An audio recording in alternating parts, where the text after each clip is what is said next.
안녕하세요. 스마트한 프로방탄로드의 친구 스윙키입니다.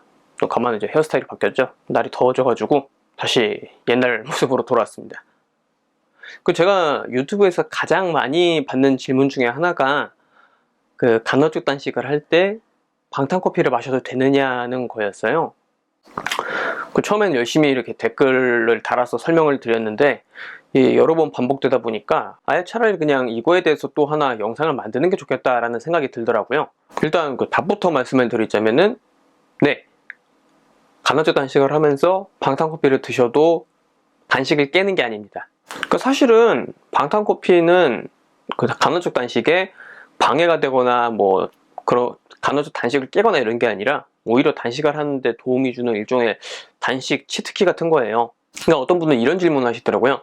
방탄커피를 마실 때도 16대 8로 간헐적 단식을 하고 있을 때 그럼 그 8시간 안에 방탄커피를 마셔야 되느냐, 이제 이런 질문들을 하시는데 제가 대답은 그렇지 않다는 겁니다. 그 16시간의 단식 시간 동안에 마셔도 된다는 거예요. 고칼로리에 버터랑 오일이 들어가 있는 커피를 마시는 게 왜 단식을 깨는 게 아니냐고요? 오늘 시간에는 바로 그것에 대해서 설명을 드릴 겁니다. 보통 우리가 단식이라는 걸 떠올리면은 보통 이런 이미지죠. 정말 아무것도 먹지 않고 물이나 차 혹은 블랙커피 이런 정도만 이렇게 마시는 거예요. 이게 이제 우리가 생각하는 일반적인 단식의 개념입니다. 단식을 하는 이유에는 여러 가지가 있겠지만은 만약에 이제 다이어트를 위한 단식이라고 한다면 이런 생각의 바탕에는 무엇이 자리 잡고 있을까요? 이런 거겠죠. 몸에서 쓰는 에너지가 있는데 그것보다 훨씬 적게 먹으면은 나머지 부족한 부분을 지방이나 이런 것들을 태워가지고 이미 체내에 저장되어 있는 지방을 태워서 충당을 할 것이다 라는 그런 생각에 기반을 하고 있는 걸 겁니다. 근데 이런 접근법이 지속 가능하지 않다는 거는 이제는 많이 알려져 있죠. 그러니까 요요 현상 때문입니다. 뭐냐면은 몸은 만성적으로 칼로리가 에너지가 부족한 상태가 되면 자동적으로 몸에서 쓴 에너지를 줄이고 또 들어오는 에너지들도 최대한 이걸 지방으로 변환시켜서 몸에 저장을 하려고 하게 돼요. 그래서 어느 정도 어쨌든 이제 에너지를 덜 쓰니까 조금씩 살이 빠지긴 하겠지만 어느 순간에는 계속 그런 삶을 할 수가 없으니까 이제 좀 먹기 시작할 건데, 그렇게 되면은 살이 빠졌던 속도보다 훨씬 빠르게, 왜냐면 몸이 이제 그런 식으로 적응을 하고 있으니까 그렇게 해가지고 살이 급격하게 찌게 되고, 그래서 오히려 살을 빼려고 하기 전보다 더 찌게 된다든지 이런 식으로 악순환이 반복이 되기 쉽죠. 이제 이런 걸 요요 현상이라고 하고요. 그 일반적인 다이어트 방식이랑 그리고 이제 방탄 다이어트, 그러니까 키토제닉, 저탄고지 다이어트의 차이점, 왜 흔한 다이어트 방법이 흔히 실패하는지 그거에 대해서는 제가 예전에 한번 영상으로 설명드려 봤습니다. 간헐적 단식의 접근 방법은 이거랑은 좀 달라요. 그러니까 중점적으로 다루는 거는 이 지방의 축적과 연수에 큰 영향을 미치는 인슐린 호르몬을 다룹니다. 탄수화물을 섭취를 하면은 인슐린이 분비가 돼요. 그리고 이 인슐린은 어떠한 역할을 하냐면 몸으로 하여금 여분의 에너지를 글리코겐이나 지방의 형태로 저장하도록 만듭니다. 글리코겐이나 지방 이런 것들은 보통 이제 처음에는 간에 축적이 되지만 이제 이후에는 몸 전반에, 특히 지방은 몸 전체적으로 이렇게 축적이 되죠. 이렇게 배나 이런 데다요. 그리고 인슐린이 또 하는 역할 중에 하나는 그 지방을 태워가지고 에너지로 사용하게 만드는 행위도 중단을 시킵니다. 그러니까 우리가 원하는 바랑 정확히 반대되는 짓거리를 하고 있는 놈이란 말이죠. 우리는 최대한 몸에 지방이 축적되는 걸 막고 또 이미 축적되어 있는 지방은 빨리 태워가지고 에너지로 쓰고 싶어 하잖아요. 그래야지 살이 빠지니까요. 그래서 탄수화물을 섭취하지 않은 상태가 계속이 되면은 인슐린 수치는 몸에서 이제 떨어지기 시작합니다.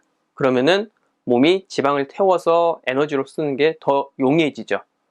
이게 이제 간헐적 단식의 접근 방법이에요.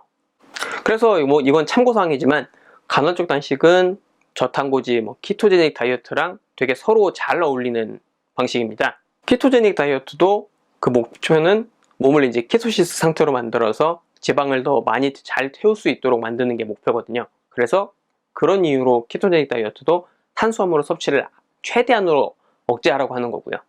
그래서 사실 가장 간헐적 단식이나 이런 걸 하실 때 가장 높은 효과를 내려면은 간헐적 단식이랑 키토제닉 다이어트를 같이 하시면 좋습니다. 키토제닉 다이어트의 이론적인 키토제닉 다이어트, 방탄 다이어트 이런 것들의 이론적인 배경에 대해서는 또 제가 예전에 한번 설명을 드린 적이 있어요. 그걸 참조하시면 더 좋습니다. 그래서 양질의 지방만 들어있는 방탄커피는 간헐적 단식에 방해가 되지 않습니다. 왜냐면 탄수화물이 없기 때문이죠. 그래서 인슐린도 건드리지 않고요. 오히려 방탄커피는 간헐적 단식에 도움이 되죠. 왜냐면은 지방이 들어있고 또 MCT 오일이 들어있기 때문에 그걸 통해서 케톤이 빠르게 생성이 되거든요. 그래서 케톤이 사실 우리가 이제 뭐 배고프다, 뭐 힘이 없다, 뭐 집중이 안 된다 이렇게 단식을 할 때 느끼는 많은 부분들은 뇌에 이제 에너지가 공급이 잘 안 되고 있기 때문인 경우가 많은데, 방탄커피를 마시면은 특히 MCT오일이나 이런 것들이 빠르게 몸에서 케톤으로 변화돼서 뇌에 에너지를 공급해 주기 때문에 그냥 생짜로 단식을 하고 있을 때보다 훨씬 배고픔이라든지 뭐 힘이 없다든지 이런 느낌들을 덜 줄 수 있죠. 근데 한 가지, 아직 몸이 탄수화물을 에너지로 쓰는데 너무 익숙해져 있어 가지고, 그러니까 지방을 태워서 에너지로 쓰는데 익숙해지지 않은 경우에는 방탄커피를 마셔도 단식 중에 배고픔을 느끼거나 이런 경우들이 종종 있어요.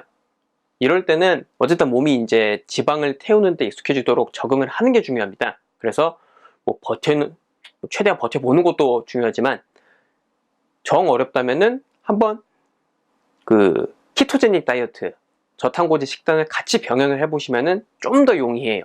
그렇게 하면은 몸이 지방을 태워서 에너지로 만드는데 좀 더 익숙해지기가 용이해질 겁니다. 뭐 좋아요, 구독, 그리고 알림종 많이 눌러주시고, 아시죠? 그래야지 좋아요 누르고, 이제 또 되게 길어서 아시죠?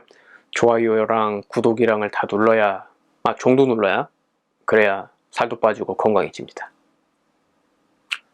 네, 그럼 다음 시간에 또 찾아뵙겠습니다. 감사합니다.